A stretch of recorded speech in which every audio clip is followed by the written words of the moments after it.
लोकाभिरामं श्री रामं भूयो भूयो नमाम्यहम्। वैसे तो ये आयोजन जो है भगवान श्री राम जी के ही वंशजों की स्मृति के उपलक्ष्य में बनाया जा रहा है। मैं वृंदावन से यहाँ तक आया,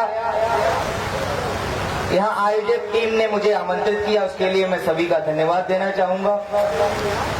आज 5 बजे हमारे वृंदावन में माननीय मुख्यमंत्री योगी आदित्यनाथ जी के एक बीसी है और उसमें मुझे पहुंचना भी है। वृंदावन में बांके बिहारी कॉरिडोर बनने जा रहा है। जो बांके बिहारी कॉरिडोर उसी जयपुर रियासत का एक हिस्सा रहा है और आज उसी पर बहुत बड़ा निर्णय होना है।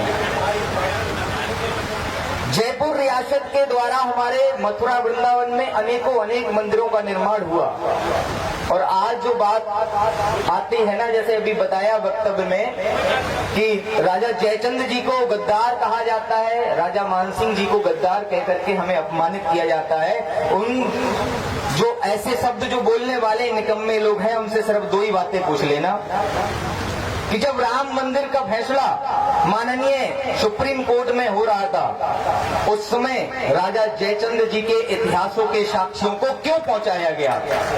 क्यों राजा भगवान श्री रामचंद्र जी के वंशजों के लिए माननीय दिया कुमारी जी के यहाँ से दस्तावेजों को क्यों मंगवाया गया? यदि जो लोग राजा जयचंद्र जी को और राजा मानसिंह जी को गद्दार मानते हैं, वो वृंदावन जाना छोड़ दें, वो भगवान श्री राम की जन्मभूमि पर जाना छोड़ दें।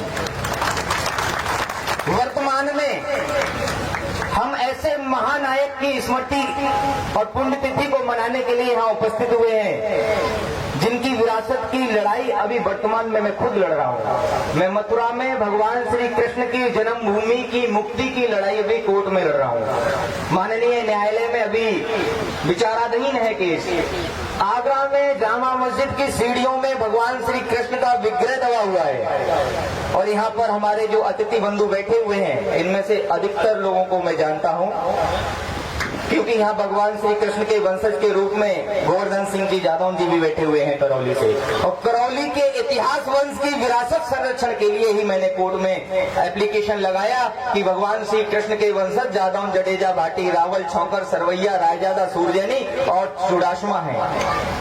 इनसे अलग हटके जो लोग भगवान श्री कृष्ण को अपना मानते हैं, वैसे तो भगवान श्री कृष्ण सबके हैं, लेकिन क्षत्रियों के इतिहास को विस्तृत ना किया जाए, इसके लिए हमको संघर्ष करना पड़ेगा, तो ही हमारा इतिहास बचेगा। नहीं तो आगे चल के आने वाले समय में राम जी को भी दूसरी जाति का बता दिया जाएगा और कृष्ण को भी दूसरी जाति का बता दिया जाएगा।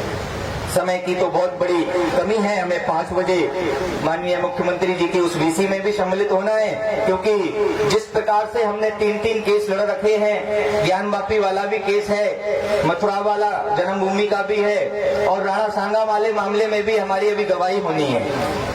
तो इन सब विरासतों के संरक्षण में मैं सन्यासी होकर के लड़ रहा हूँ। तो कहीं न कहीं तक तो मैं आप सब लोगों से भी ये आशा करता हूँ कि आप सब लोग भी इस विरासत की लड़ाई में सहयोग दीजिए, जिससे हमारे राजा महाराजाओं ने हमारे इन तीर्थ स्थानों का जो पुनर्निर्माण करा के सनातन धर्म की रक्षा की है, वो अपने लिए नहीं लड़े, धर्म के लिए लड़े और धर्म को स्थापित किया।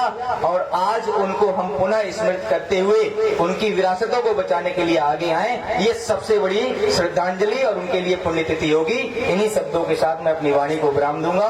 जय श्री राम।